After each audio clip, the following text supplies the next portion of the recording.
Hey guys, what's going on? It's Daily Tactics here, and today we're going to be doing a little bit more of that essay style content that I try to sprinkle in every once in a while. It's been a bit, but I did hire some writers, so we're going to get back into the swing of things.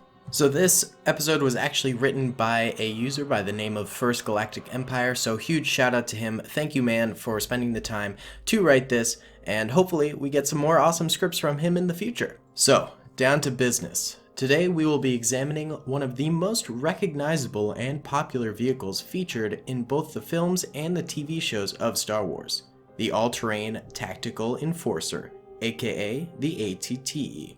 We will be examining its overall design, its strengths and weaknesses, as well as its roles in combat with both the Grand Army of the Republic and, to a lesser extent, the Imperial Army. The ATTE was initially constructed by the Rothana Heavy Engineering Corps as a patrol vehicle for mining companies, and it wasn't armed. It was not until the war with the Separatists seemed imminent that a Republic military contract came through to the corporation and prompted a refit of the design into a combat-capable vehicle. There were many changes to the design that would give it the appearance that we are all familiar with, such as the addition of 6 anti-personnel laser cannons, with 4 being mounted in the front part of the walker near the driver's viewport, with the other 2 mounted on the rear of the walker to prevent any possible rear attacks should infantry not be around to cover it. However, the most notable change to the design was the addition of a massive mass driver cannon. This was capable of firing plasma rounds at a velocity of 1.8 kilometers, that's 1.1 miles, per second. The mass driver cannon proved to be extremely effective at taking out enemy AATs and other vehicles, as well as being a generally very effective infantry dispersion weapon. However, it did have some drawbacks. It suffered from a slow rate of fire and had questionable accuracy at times, which dampened its reputation slightly. Besides the additions of the weapons, the hull of the ATTE was upgraded to include heavy armor plating to aid in the deflection of laser projectiles, as well as accommodations to include a built-in electromagnetic shield that made it impervious to ion bolts. A crew of 7 highly trained clones were needed to effectively operate the vehicle, with a pilot in charge of the 6 legs, a spotter who would sit above the pilot and use a sensor station to read out the terrain and identify any hostiles. The spotter would relay this information to 4 gunners who would be in 4 stations spread throughout the walker, with 2 at the front having control over the 4 forward-facing anti-personnel cannons, while the last 2 would control the rear set. The last crew member had the most dangerous job, which was operating the mass driver cannon atop the ATTE, where he would be heavily exposed to enemy fire and had the lowest survivability rate of any of the crew. However, as we've seen, if this gunner does fall, oftentimes infantry on the ground might climb up to reman this cannon, or another crew member might hop on top and use it then, because it is important to keep this thing alive. But beyond that, the walker also had the capacity to carry 20 clone troopers into battle, with 10 in the forward compartment and 10 in the rear. These clones were especially useful in protecting the walker from the flanks, as well as protecting the vulnerable underbelly. The walker also contained a single IM-6 medical droid to act as a makeshift medical station in the event that an injured clone needed immediate treatment when no actual medical station was near. This was just a really helpful tool that the walker just happened to have inside because it was basically a portable base.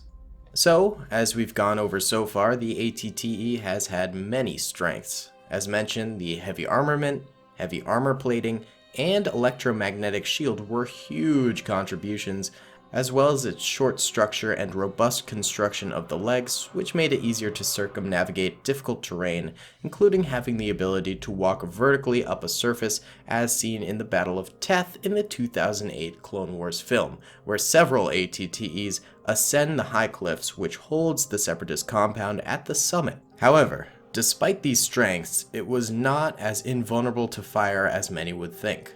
For one, the pilot's viewport was located directly at the front of the walker, exposing the critical crew member and jeopardizing the state of the walker, as a dead pilot would render the walker motionless, even more vulnerable to concentrated fire after that. Even more so, the small structure, while heavily advantageous, also made the vehicle extremely vulnerable to mines, as its underbelly was close enough to the ground that a large detonation would severely damage, if not outright destroy, the walker and the crew members inside.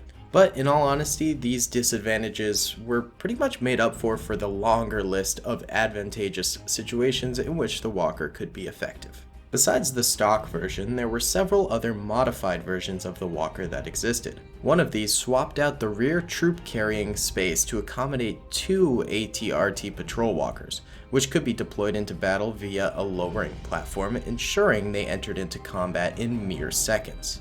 Another version included accommodations to house a mobile command center, as seen in use by Commander Pons in the Ryloth campaign, which would be useful in the event that a forward operating base needed to be established in haste. The ATTE's combat history is extensive. It is first seen in the Battle of Geonosis, where it aids in the assault of the Separatist transports, performing exceptionally well against the OG-9 homing spider droids and IG-227 Hailfire droids.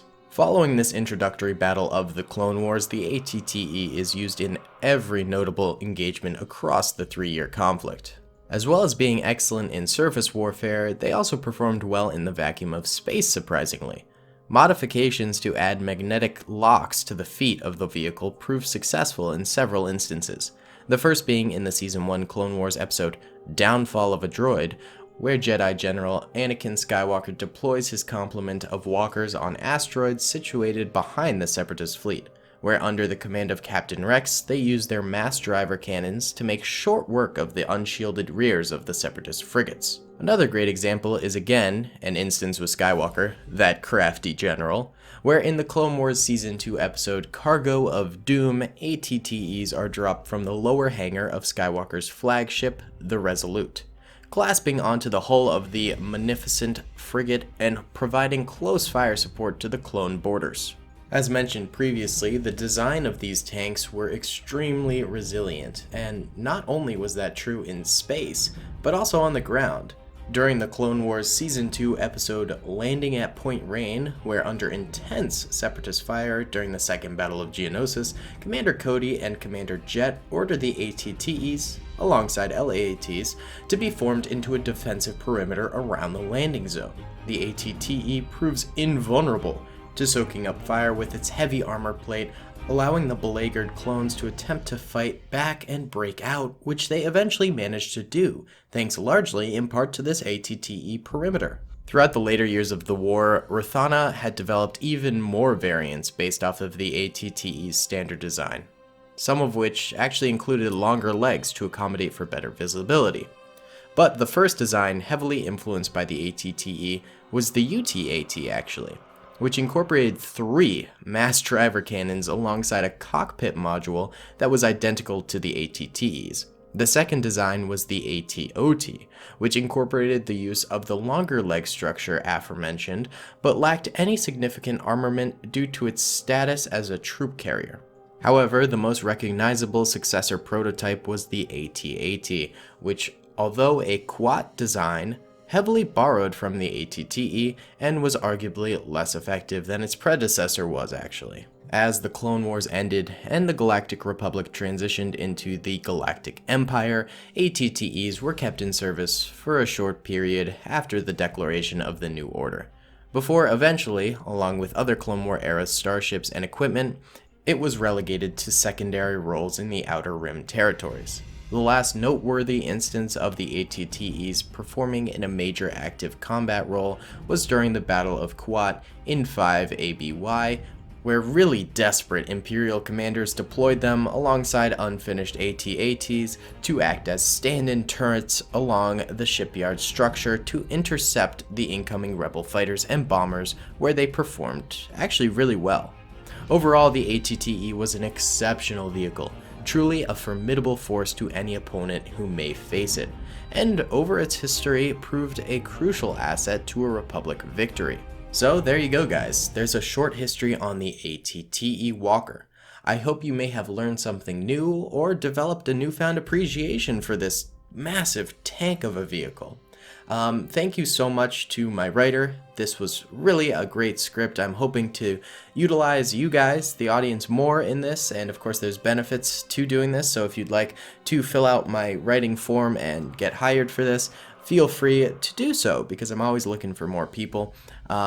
I hope you guys enjoyed this style of content. It's something that I've been sort of staggering in, and I enjoy doing and making and editing and all that good stuff, and it makes it all the more easier if I have writers to help me out along the way. So I hope you guys enjoyed this. Let me know if you want to see more content like this. Let me know what kind of vehicles you want my writers to cover next time, or what kind of battles, things like that. Anything. It's all up for debate.